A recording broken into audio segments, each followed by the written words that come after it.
Madhurag gold and diamonds, Madhurag building, Kannur road, Chakkarakal. Kannur നഗരത്തെ നരകമാക്കിയ corporation ഭരണകൂടത്തിനെതിരെ BJP Kannur north ജില്ലാ കമ്മിറ്റിയുടെ നേതൃത്വത്തിൽ കോർപ്പറേഷൻ ഓഫീസ് ഉപരോധ സമരം നടത്തി.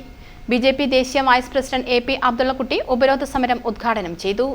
തകർന്ന റോഡുകൾ നവീകരിക്കുക, യാത്രാക്ലേശത്തിന് പരിഹാരമുണ്ടാക്കുക, തെരുവുനായ നിയന്ത്രണത്തിന് ABC കേന്ദ്രം സ്ഥാപിക്കുക, ഗതാഗത തിരക്ക് ഒഴിവാക്കാൻ മേൽപ്പാലങ്ങൾ യാഥാർത്ഥ്യമാക്കുക, ശുദ്ധജല പ്ലാന്റ് പ്രവർത്തനക്ഷമമാക്കുക, പയ്യാമ്പലം പൊതു ശ്മശാനത്തോട് കാണിക്കുന്ന അവഗണന അവസാനിപ്പിക്കുക, വൈദ്യുത ശ്മശാനം യാഥാർത്ഥ്യമാക്കുക, സ്റ്റേഡിയം കോംപ്ലക്സ് പുതുക്കിപ്പണിത് ഉപയോഗപ്രദമാക്കുക, കോർപ്പറേഷന്റെ അഴിമതി ഭരണം അവസാനിപ്പിക്കുക, സമഗ്ര ശുചിത്വ വികസനം നടപ്പിലാക്കുക, കോർപ്പറേഷൻ ആസ്ഥാന മന്ദിരത്തിന്റെ പണി പൂർത്തിയാക്കുക തുടങ്ങിയ ആവശ്യങ്ങൾ ഉന്നയിച്ചായിരുന്നു ഉപരോധ സമരം സംഘടിപ്പിച്ചത്.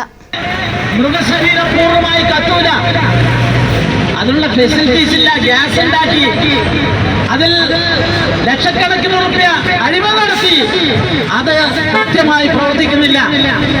നിങ്ങൾ നോക്കൂ, തിരുവനന്തപുരം കോർപ്പറേഷനിൽ നല്ലൊരു ശ്മശാനമുണ്ട്, തൈക്കാട് ശ്മശാനം. ആ തൈക്കാട് ശ്മശാനം എന്ന് പറഞ്ഞാൽ ഒരു പൂന്തോട്ടം പോലെയാണ്. അവിടെ ഗ്യാസിന്റെയും അതുപോലെ തന്നെ ഇലക്ട്രിക് സൗകര്യങ്ങളും അതുപോലെ നമ്മുടെ നാടൻ വിറക് വെച്ചുള്ള സൗകര്യങ്ങളൊക്കെ ഉണ്ട്.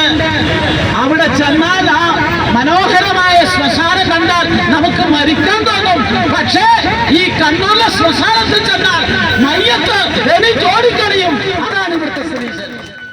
ജില്ലാ പ്രസിഡന്റ് കെ വിനോദ് കുമാർ അധ്യക്ഷത വഹിച്ചു. TC മനോജ് സ്വാഗതം പറഞ്ഞു. ദേശീയ സമിതി അംഗം C രഘുനാഥ്, മഹിളാ മോർച്ച ജില്ലാ president Jayalatha, councillor VK Shaiju, MK Vinod, Binil, Aneesh Kumar, Shameer Babu, Koyili Prakashan, Ragini teacher, P Jyothi, Arun Kaithapram, S Vijay, Krishnaprabha എന്നിവർ സംബന്ധിച്ചു. News bureau, Kannur. കരുതലിന്റെ സ്നേഹസ്പർശം AKG memorial cooperative hospital, Kannur.